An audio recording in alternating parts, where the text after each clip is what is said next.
তার যুবলীগের কিছু ভাড়াটি করার সন্ত্রাসীরা তখন কি করেছিল, কোর্টের এক প্রান্ত থেকে তারা অতর্কিতভাবে প্রথমে আমাদের উপর ইট পাটকেল নিক্ষেপ শুরু করে।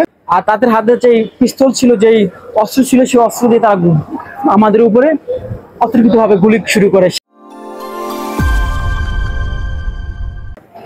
জগন্নাথ বিশ্ববিদ্যালয় থেকে যখন আমরা আন্দোলনটা শুরু করি, তখন এই আন্দোলনটা ছিল সম্পূর্ণ একটা কোটা সংস্কার আন্দোলন। সে আন্দোলন জগন্নাথ বিশ্ববিদ্যালয় থেকে 1 জুলাই শুরু হয়। পরবর্তীতে এই আন্দোলন আস্তে আস্তে এটা বৃহৎ একটা আন্দোলনের রূপ লাভ করে। আমরা জগন্নাথ বিশ্ববিদ্যালয় থেকে প্রথম যে আন্দোলনটা শুরু হয়, সেই আন্দোলনটা গুটি কয়েক ক্যাম্পাসের বড় ভাই যারা লাইব্রেরিতে পড়াশোনা করতো তাদের মধ্য দিয়ে এই জগন্নাথ বিশ্ববিদ্যালয় আন্দোলনটা প্রথম শুরু হয়। সেখান থেকে পরবর্তী সময়ে আমরা ব্যাপক প্রচারণা চালাই এবং সবাইকে এখানে সম্পৃক্ত করি এবং এই কোটা সংস্কার আন্দোলনটা কেন করা দরকার এটা সম্পর্কে তাদেরকে অবগত করি। পরবর্তীতে আন্দোলনে ব্যাপক শিক্ষার্থীরা অংশগ্রহণ করে, যার ফলশ্রুতিতে আমরা প্রথম ক্যাম্পাসে প্রথম অবস্থান গ্রহণ করি। তারপরে আমরা ক্যাম্পাসের মেন গেটের সামনে যাই, আমরা অবস্থান নিই। তারপরে আমরা আস্তে আস্তে সেটা রায়শা বাজার মোড় থেকে শুরু করে তাঁতিবাজার মোড় হয়ে 0 পয়েন্টের দিকে আমরা ধাবিত হই। পরবর্তীতে সেই আন্দোলনটা আমরা ঢাকা বিশ্ববিদ্যালয় এবং শাহবাগ প্রান্ত পর্যন্ত নিয়ে যাই। তো এই যে একটা আন্দোলনটার একটা লেয়ার ছিল, বিভিন্ন লেয়ার ছিল, সেই লেয়ারের মাধ্যমে বিভিন্ন ঘটনা পরিক্রমার মাধ্যমে এই আন্দোলনটা বিভিন্ন মাত্রা যোগ করে। আমরা যখন জগন্নাথ বিশ্ববিদ্যালয় আন্দোলনটাকে নিয়ে তাঁতিবাজার যাই, তখন সেখানেও বিভিন্ন বাধার সম্মুখীন, পুলিশের বাধার সম্মুখীন। পরবর্তীতে যখন সেটা আমরা 0 পয়েন্টের দিকে নেই, তখন সেটা আরো বড় এক ধরনের বাধা আমাদের তৈরি করে। সেখানে আমরা পুলিশের কয়েকটা বাধা অতিক্রম করে 0 পয়েন্টের দিকে আমরা যাই। পরবর্তীতে যখন 0 পয়েন্ট যেতে আমরা সমর্থন হই, তখন আমরা ভাবলাম যে কেন আমরা 0 পয়েন্ট পর্যন্ত যে সীমাবদ্ধ থাকবো, তাহলে আমরা আমাদের আন্দোলনটা নিয়ে তো শাহবাগ পর্যন্ত আমরা যেতে পারি। পরবর্তীতে আমরা সেই আন্দোলনটাকে নিয়ে শাহবাগ প্রান্তরে আমরা গিয়েছি। তারপরে আমরা ঢাকা বিশ্ববিদ্যালয় থেকে যখন 14 জুলাই বঙ্গভবনে রাষ্ট্রপতি বরাবর যে স্মারকলিপি প্রদান করা হয়, সেখানে আমরা জগন্নাথ বিশ্ববিদ্যালয় থেকে একটা বিশাল বড় একটা মিছিল নিয়ে ঢাকা বিশ্ববিদ্যালয়ে গিয়েছি এবং হাজার হাজার শিক্ষার্থী আমাদের সাথে সেই মিছিল অংশগ্রহণ করেছিল এবং ঢাকা বিশ্ববিদ্যালয়ের ইতিহাসে ঢাকা বিশ্ববিদ্যালয়ের শিক্ষার্থীরা সেদিন অকপটে স্বীকার করেছিল সেই মিছিল ছিল ঢাকার বুকে সবচেয়ে বড় মিছিল, যেটা জগন্নাথ বিশ্ববিদ্যালয় থেকে আমরা নিয়ে গিয়েছিলাম। তো পরবর্তীতে যখন ঢাকা বিশ্ববিদ্যালয়ে আমরা বিশেষ করে 15 জুলাই যখন আমরা আমাদের জগন্নাথ বিশ্ববিদ্যালয় থেকে মিছিলে নিয়ে যাই, সেই মিছিলটি ছিল একটা চোখে পড়ার মতো একটা বিষয়। যখন একটা ঘটনা পরিক্রমায় যেটা সামনের দিকে ধাবিত হয়, বিশেষ করে আমরা দেখতে পেরেছি যে আমরা যখন 14 জুলাই বঙ্গভবনে যে আমরা স্মারকলিপি দিয়েছিলাম, সেই স্মারকলিপি দেওয়ার ওই দিন রাতে একটা প্রেস কনফারেন্সে তৎকালীন স্বৈরাচারী প্রধানমন্ত্রী শেখ হাসিনা বলেছিলেন যে কোটা সংস্কার যারা করতেছে তাদেরকে তিনি একটা তাচ্ছিল্য ছুড়ে বলেছিলেন যে মুক্তিযোদ্ধার ছেলে সন্তানরা তারা চাকরি পাবে না, তাহলে চাকরি পাবে কি রাজাকারের বাচ্চারা।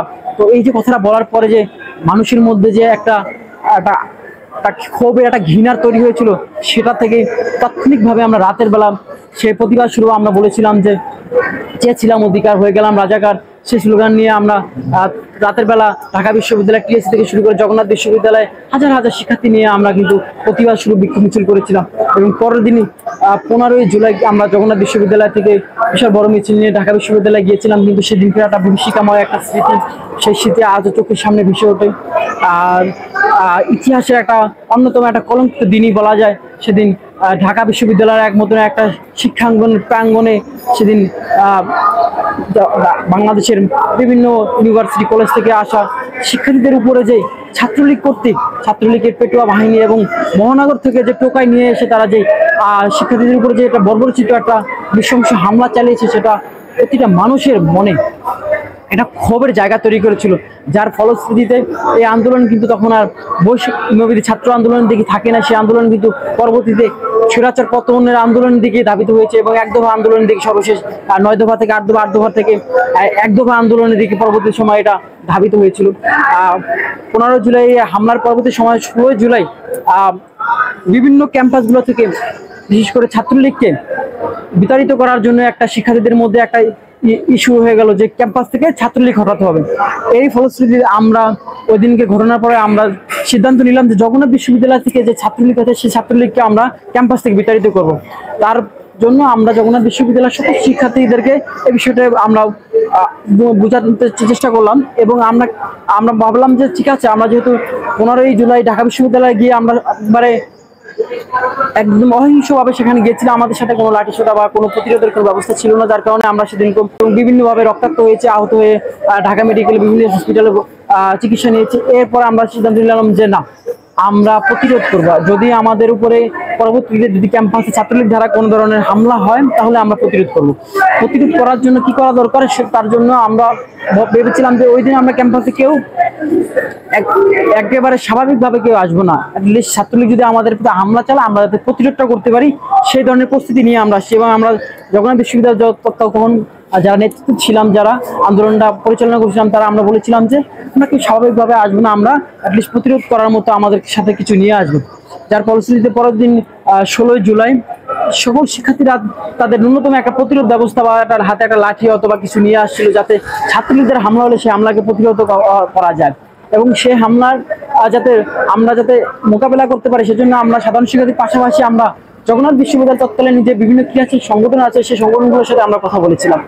বিশেষ করে আমাদের জাতীয়তাবাদী ছাত্র দলের তৎকালীন সভাপতি আসাদুজ্জামান আসলাম এবং সেক্রেটারি সুজন মোল্লা ভাই থেকে শুরু করে বর্তমান যে ছাত্রলীগের ছাত্র দলের আমাদের যে নবগঠিত কমিটি আছে সেই কমিটির বর্তমান যে মেহেদী হাসান হিমেল ভাই থেকে শুরু করে শামসুল আরফিন ভাই এবং মুস্তাফিজুর রহমান রুমি এবং সুমন সর্দার ভাই থেকে শুরু করে সবার সাথে আমরা সেদিন কথা বলেছিলাম যে আসলে ছাত্রলীগের এই হামলাটাকে কিভাবে, যদি তারা আমাদের হামলা চালায় তাহলে আমরা কিভাবে তারা সে হামলাকে প্রতিহত করতে পারি এবং প্রতিরোধ করতে পারি, তার জন্য আমরা সেদিন কাজ করেছিলাম এবং তাদের আমরা সাহায্য চেয়েছিলাম।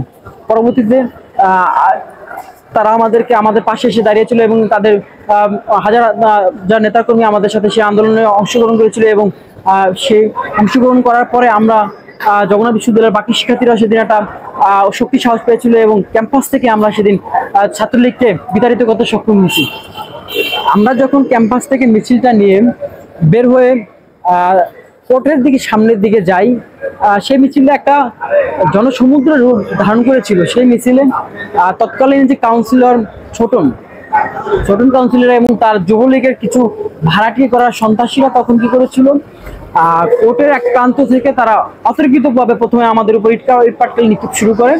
পরবর্তীতে যখন আমরাও তাদেরকে ধাওয়া দিয়ে তাদেরকে কোর্টের ভিতরে ঢুকিয়ে ফেলি, তখন সেখান থেকে তারা তাদের হাতে যে পিস্তল ছিল, যেই অস্ত্র ছিল, সেই অস্ত্র দিয়ে তারা আমাদের উপরে অতর্কিতভাবে গুলি শুরু করে। সেখানে তাৎক্ষণিকভাবে আমাদের যে 4 জন সহযোদ্ধা ছিল, আমাদের ফেরদৌস শেখ এবং নাসিম এবং অনিক কুমার দাস এবং মেহেদী হাসান প্রভা সহ 4 জন তাৎক্ষণিকভাবে সেখানে গুলিবিদ্ধ হয় এবং তাদেরকে পরবর্তী সময় আমরা হসপিটালাইজ করি, চিকিৎসার ব্যবস্থা করি এবং খুবই সৌভাগ্যক্রমে তারা সে যাত্রা বেঁচে যায় এবং অনেকেই আহত হয়ে মাথা ফেটে যায়, অনেকের বিভিন্ন আহত হয় এবং তারা চিকিৎসা নেয়। এবং পরবর্তী সময় আমরা সেই মিছিলটা নিয়ে রাইসা বাজার মোড় হয়ে তাঁতিবাজার মোড়ে গিয়ে আমরা টানা কয়েক ঘন্টা অবরোধ করে রাখার পরে সেই মিছিলটা নিয়ে আমরা পরবর্তী সময়ে ক্যাম্পাসের দিকে ফিরে আসি। ক্যাম্পাসের মেইন ফটকে এসে আমরা অবস্থান গ্রহণ করি এবং সেখানে সন্ধ্যা অবধি আমাদের সেই অবস্থান কর্মসূচি চলে। সেই অবস্থান কর্মসূচি শেষ করে যখন আমি বিশেষ করে বাসায় যাচ্ছিলাম, সেটা আমার জন্য আমার জীবনে একটা বিভীষিকাময় ঘটনা, যে আমি বাসা যাওয়ার প্রতিমধ্যে ইতিপূর্বেই আমাকে ছাত্রলীগ থেকে বিভিন্নভাবে হুমকি দিয়ে আসতেছিল যে আন্দোলন থেকে আমি যাতে সরে যাই, আন্দোলনে যাতে আর অংশগ্রহণ না করি। তারা এগুলো আমাকে বারবার বলে আসছিল, কিন্তু আমি সে আন্দোলন কন্টিনিউ করি।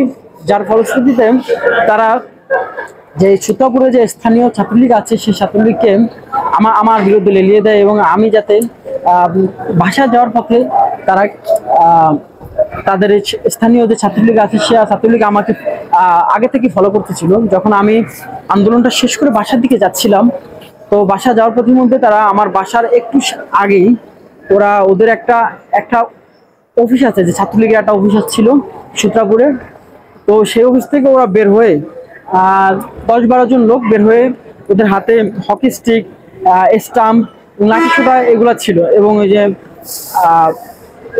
পাইপ টাইপের একটা পাওয়া যায় আরএফএল এর, ওইগুলো হাতে ছিল অনেকগুলো। তো ওরা পিছন থেকে এসে কোনো কথাবার্তা না বলে হঠাৎ করে বলা শুরু করলো যে একটা গালি দিয়ে বললো যে ধর শালারে ধর, এটা বলে ওরা পিছন থেকে বাড়ি শুরু করলো। তো আমি যখন আমার গায়ে বাড়িগুলো পড়তেছিল, আমি ওই টাইম যদি আমি পড়ে যেতাম তাহলে তো ওরা হয়তো আমাকে ওই সময় পিটিয়ে মেরেই ফেলতো, হয়তো বা এমনভাবে আহত করতো যা বলার মতো না।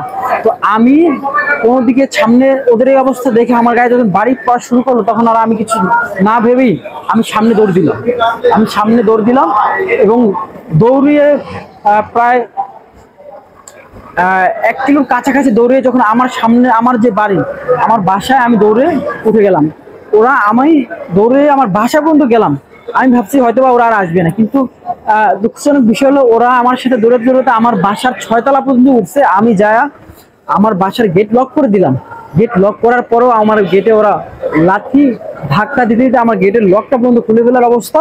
পরে রুমমেট যারা ছিল আমরা বাকি সবাই মিলে রুম দরজা চাপ দিয়ে ধরে কোনো রকমে সেখানে ই করলাম। এবং আমার পাশের যে ভাড়াটিয়ারা ছিল এবং বাড়িওয়ালারা ছিল, তারা পরবর্তী সময় যখন সবাই চলে আসলো, পরে ওরা ওখান থেকে সরে গেল এবং বলল যে ওকে যদি আজকে দিনের মধ্যে এই বাসা থেকে বের করে না দেন, তাহলে ওর লাশও খুঁজে পাবে না, ওরা গুম করে ফেলবো, ওকে আজকে দিনের মধ্যে ঢাকা থেকে চলে যেতে বলবে, ওকে যেতে আর না দেখি।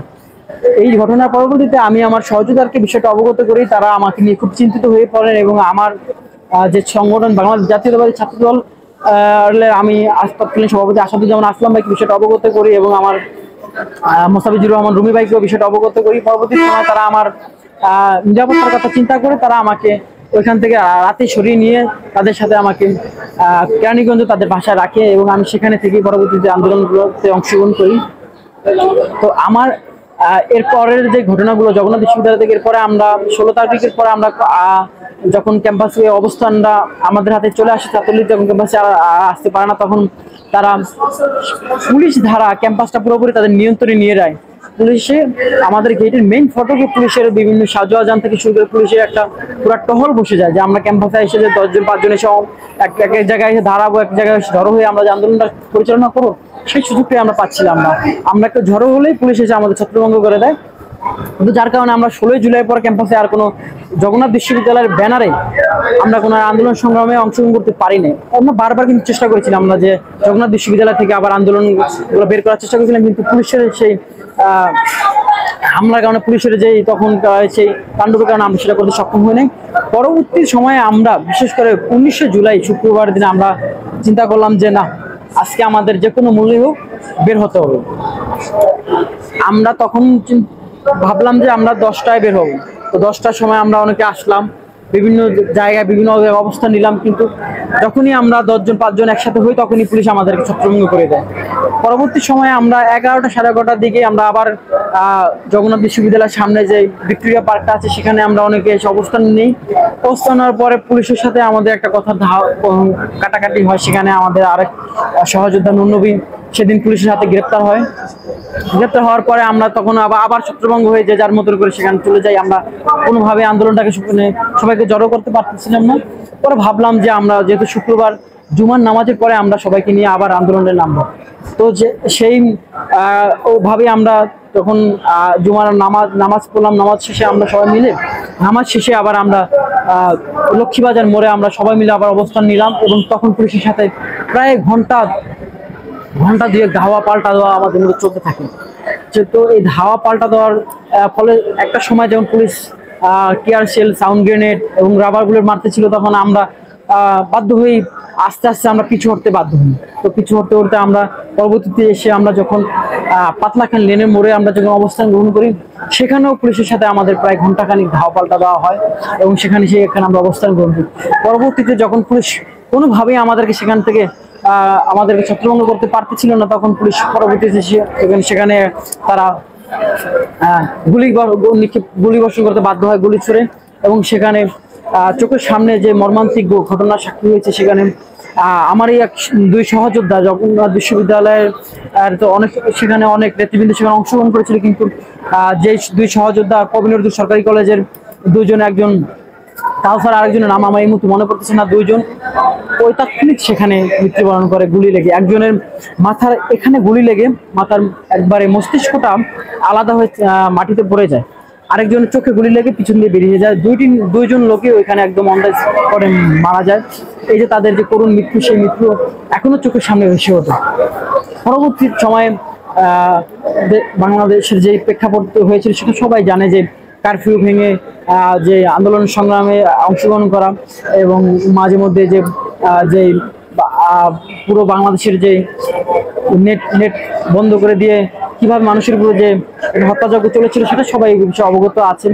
তো আমরা জগন্নাথ বিশ্ববিদ্যালয়, এরপরে আর আমরা জগন্নাথ বিশ্ববিদ্যালয়ের ব্যানার থেকে কেউ আর আন্দোলন সংগ্রামে অংশগ্রহণ করতে পারিনি, এবং যে যার মতো করে যে যেখানে ছিলাম সেখান থেকে সে এককভাবে বা সংঘবদ্ধভাবে কয়েকজন মিলে তার কাছের যে কোনো আন্দোলন সংগ্রামে যে করা সেখানে গিয়ে আমরা আন্দোলন সংগ্রামে অংশগ্রহণ করেছিলাম। কিন্তু জগন্নাথ বিশ্ববিদ্যালয়ের ব্যানারে আর আমরা 16 জুলাই বা 19 জুলাই সর্বশেষ যেটা হয়েছিল তারপরে আর আমরা অংশগ্রহণ করার সুযোগ পাইনি। পরবর্তী সময়ের যে প্রেক্ষাপট তৈরি হয়েছিল সেটা আপনার সকলে অবগত আছেন, যে পরবর্তী সময়ে যে 8 দফাটা ঘোষণা আসছিল, 8 দফার পরে 9 দফা, 9 দফার পরে পরবর্তী সময়ে যেটা 1 দফার দিকে আন্দোলনটা চলে গিয়েছিল, এবং 1 দফা আন্দোলনে বাংলাদেশের আপামর ছাত্র জনতা দেশের যে দীর্ঘ 15.5 বছরের যে একটা ফ্যাসিবাদী শাসন ব্যবস্থা চলছিল সেই শাসন ব্যবস্থার বিলোপ করার জন্য এদেশের ছাত্র জনতা রাজপথে নেমে আসছিল। সেখানে একদম দিনমজুর থেকে রিক্সাওয়ালা, খেটে খাওয়া মানুষ থেকে শুরু করে পেশাজীবী শ্রমজীবী মানুষ, হ্যাঁ, শিক্ষক সমাজ থেকে শুরু করে